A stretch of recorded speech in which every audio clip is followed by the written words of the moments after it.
Assalamualaikum warahmatullahi wabarakatuh.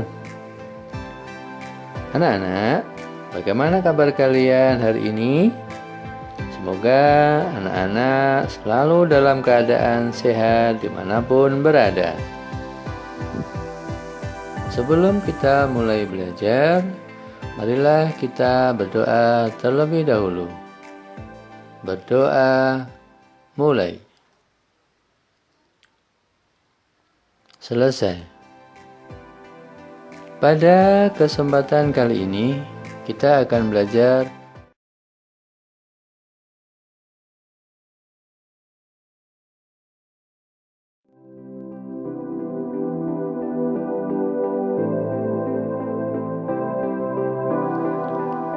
tema 6, cita-citaku, subtema 3, giat berusaha meraih cita-cita, pembelajaran 1. Tujuan pembelajaran. Tujuan pembelajaran kali ini adalah melalui kegiatan berlatih membaca puisi, siswa mampu mendeklamasikan puisi dengan lafal, intonasi, dan ekspresi yang benar. Melalui kegiatan membuat poster, siswa mengetahui pentingnya pelestarian makhluk hidup bagi lingkungan sekitar dengan tepat.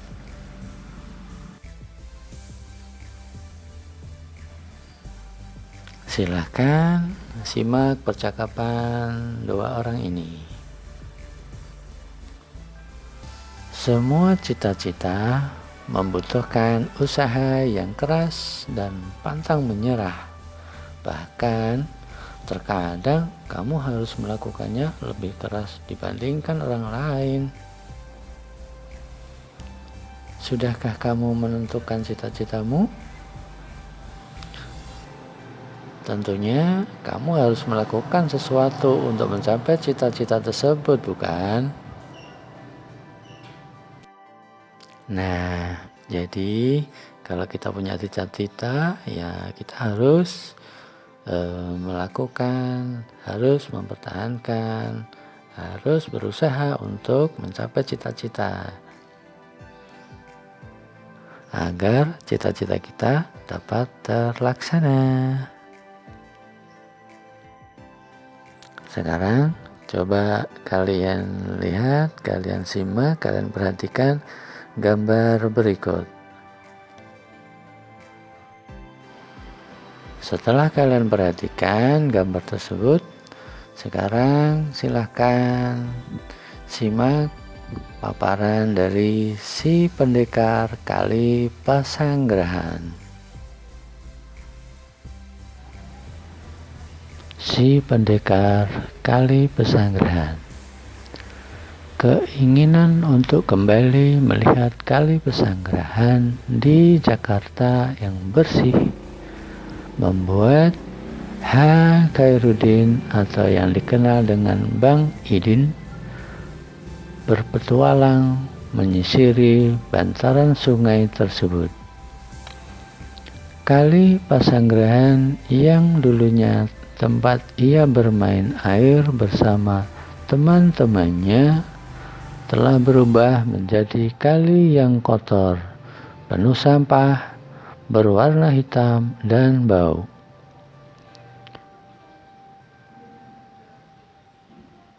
Dengan berbekal golok dan tekad yang besar, ia mulai menyusuri bantaran sungai itu untuk melihat tingkat kerusakannya.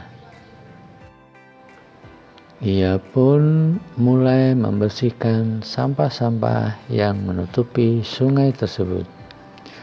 Banyak anggota masyarakat yang menentangnya karena dianggap sebagai perusuh. Kegiatannya banyak terhalang justru oleh masyarakat sekitar sungai yang tidak memahami tujuan kegiatannya. Akan tetapi, ia tidak marah. Baginya, untuk menyadarkan orang lain tidak perlu membalasnya dengan kekerasan. Ia melakukan berbagai cara untuk membuat masyarakat sekitar sungai sadar pentingnya merawat sungai sebagai sumber daya alam mereka. Akhirnya, berkat kesabaran dan tekad kuat, lambat laun kesadaran masyarakat mulai tumbuh. Bang Idin kemudian juga mengajak teman-temannya sesama petani penggarap untuk mengikuti langkahnya. Kini mereka berhasil menanam 40 ribuan pohon produktif di sepanjang bantaran kali. Burung-burung yang dulunya pergi akhirnya kembali. Mata air yang dulu tertutup sampah kembali hidup.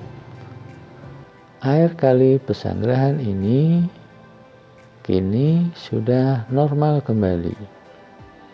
Ikan-ikan bisa hidup dan berkembang biak. Sepanjang tepian kali Pesanggerahan menjadi hijau. Burung-burung berkicau setiap hari. Bahkan burung cakakak yang bersarang di tanah dan sudah jarang ditemui di wilayah lain di Jakarta, kini juga bisa ditemukan. Pohon-pohon yang mulai langka di Jakarta dapat dijumpai di sini. Belum lagi tanaman obat yang jumlahnya mencapai 142 jenis. Di balik sikap kerasnya, pria kelahiran 13 April 1956 ini ingin membuktikan hanya orang yang benar-benar memahami alam yang dapat menyelamatkannya. Di tangan Bang Idin, kali Pesanggerahan yang kotor dengan bantaran yang tak terurus berubah menjadi lahan produktif dan alami. Anak-anak, silakan kalian simak puisi yang berkaitan dengan alam yang disampaikan oleh teman kalian. Kau tidak pernah menyerah, mencintai alam di mana kau dibesarkan. Angin dan badai adalah sahabatmu. Hujan dan panas adalah penolongmu. Air sungai adalah kehidupanmu. Alammu adalah ibumu. Maka engkau menjaganya. Maka engkau memeliharanya. Maka engkau merawatnya. Karena alam adalah ibumu.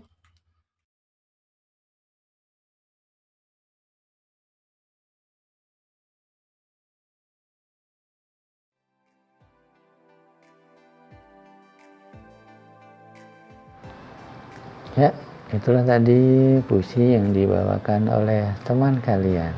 Sekarang kita lanjutkan deklamasi. Tahukah kalian apa itu deklamasi? Ya, deklamasi merupakan salah satu cara membacakan puisi tanpa menggunakan teks puisi.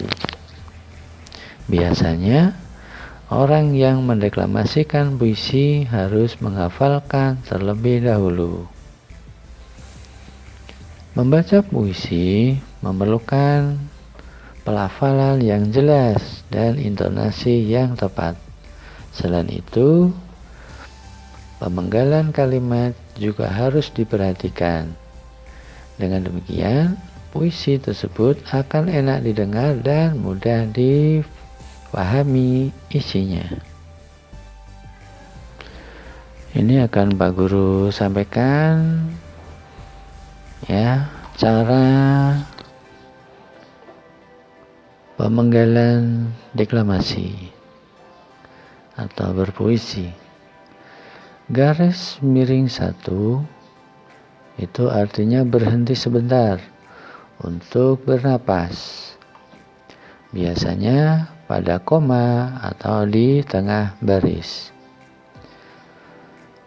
Garis miring 2 artinya berhenti agak lama, atau biasanya koma di akhir baris yang masih berhubungan dengan baris berikutnya.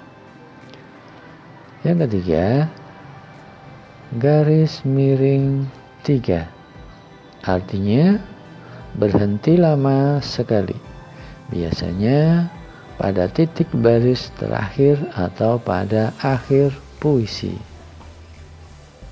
Yang ketiga, garis miring 3 artinya berhenti lama sekali, biasanya pada titik baris terakhir atau pada akhir puisi.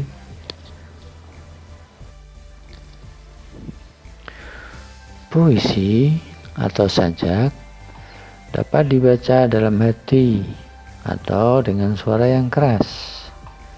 Nah, sekarang ada beberapa hal yang harus diperhatikan pada saat membaca sajak dengan keras. 1. Volume suara. Ya, volume suara adalah derajat keras atau lemahnya suara pada saat membaca puisi. Keras atau lemahnya suara harus tepat. Yang kedua, artikulasi suara. Apa itu artikulasi suara? Ya, artikulasi suara adalah pengucapan kata demi kata dengan benar serta dengan suara yang jelas. Yang ketiga, intonasi. Intonasi adalah lagu membaca yang meliputi penggalan kata dan tinggi dan rendahnya suara pada saat membaca larik demi larik puisi atau sajak. Yang keempat, gerak tubuh. Ya, gerak tubuh meliputi gerak seluruh anggota tubuh. Ada kaki, tangan, badan, dan kepala sesuai dengan isi puisi atau sajak yang dibacanya. Nah, sekarang yang kelima, mimik. Ya, kalian pasti sudah pernah mendengar ya, cuman belum tahu apa itu mimik. Nah, mimik adalah ekspresi atau perubahan wajah sesuai dengan karakteristik dan suasana. Contohnya sedih, semangat, gembira, nah, seperti itu yang digambarkan pada sajak yang dibaca. Sekarang yang keenam, pandangan mata. Ya, kenapa dengan pandangan mata? Ya, apa itu pandangan mata? Ya, pandangan mata adalah arah mata memandang yang seharusnya ditunjukkan ke segala penjuru tempat penonton berada, jika itu ada penontonnya. Seperti itu. Nah, tadi kalian sudah menyimak puisi tentang alam ya, jaga alamku. Nah, apa alam itu? Dan apa itu sumber daya alam? Ya, sumber daya alam itu harus dijaga, betul seperti apa yang disampaikan dalam puisi tadi ya. Ya, sumber daya alam mineral merupakan sumber daya alam yang tidak dapat diperbarui. Jenis sumber daya alam tersebut memerlukan waktu yang sangat lama dalam membentuknya kembali. Waktunya tidak sebanding dengan cepatnya sumber daya alam itu digunakan untuk kebutuhan hidup manusia. Sumber daya alam mineral yang dimaksud berupa batuan dan bahan tambang. Batuan dapat berupa pasir, tanah liat, dan semen. Bahkan tambang berupa emas, besi, batu bara, dan minyak bumi. Nah, sekarang sumber daya alam hayati. Sumber daya alam hayati berupa tumbuhan dan hewan yang menjadi sumber makanan bagi manusia. Selain itu, tumbuhan dan hewan berperan untuk menjaga keseimbangan alam. Bencana alam yang terjadi salah satunya karena keseimbangan alam terganggu.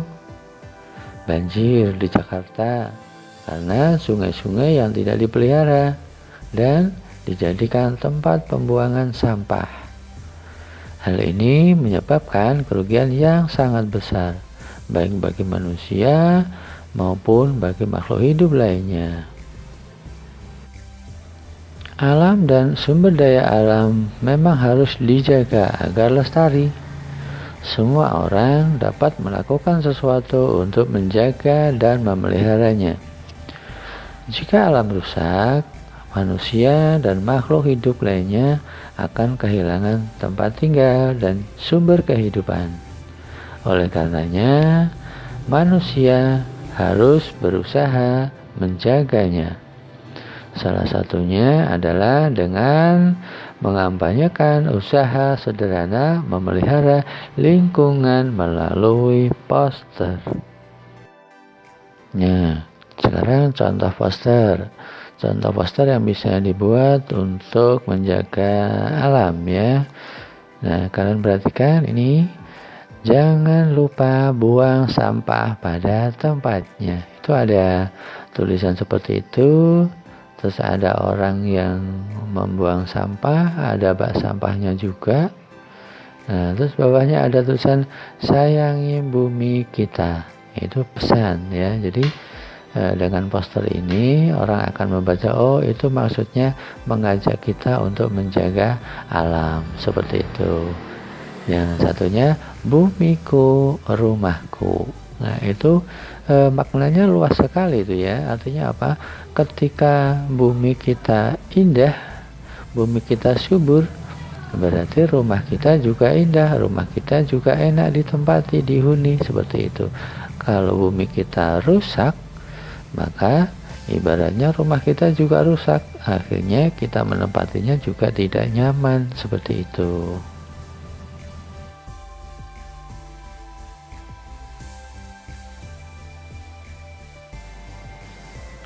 Berdasarkan bacaan tersebut, lakukanlah kegiatan berikut ini. Lengkapilah diagram berikut ini berdasarkan bacaan tersebut. Silakan dikerjakan. Di situ nanti ada halangan yang dihadapi. Ada cita-cita Bang Idin. Cita-cita Bang Idin apa? Setelah itu halangan yang dihadapi apa? Lalu sikap yang dimiliki oleh beliau itu bagaimana, dan juga usaha yang dilakukan oleh Bang Idin itu apa, usaha yang dilakukan. Jadi kalian ditanya atau kalian harus mengerjakan cita-cita Bang Idin itu apa. Setelah itu sikapnya dulu ya, sikap yang dimiliki apa, bagaimana, usaha yang dilakukan apa. Setelah usaha yang dilakukan apa, kalian juga tulis halangan yang dihadapi. Seperti itu. Silakan dikerjakan ya nak. Semangat anak-anak. Itulah materi yang kita pelajari hari ini. Semangat belajar ya. Semoga sehat selalu. Sampai jumpa. Wassalamualaikum warahmatullahi wabarakatuh.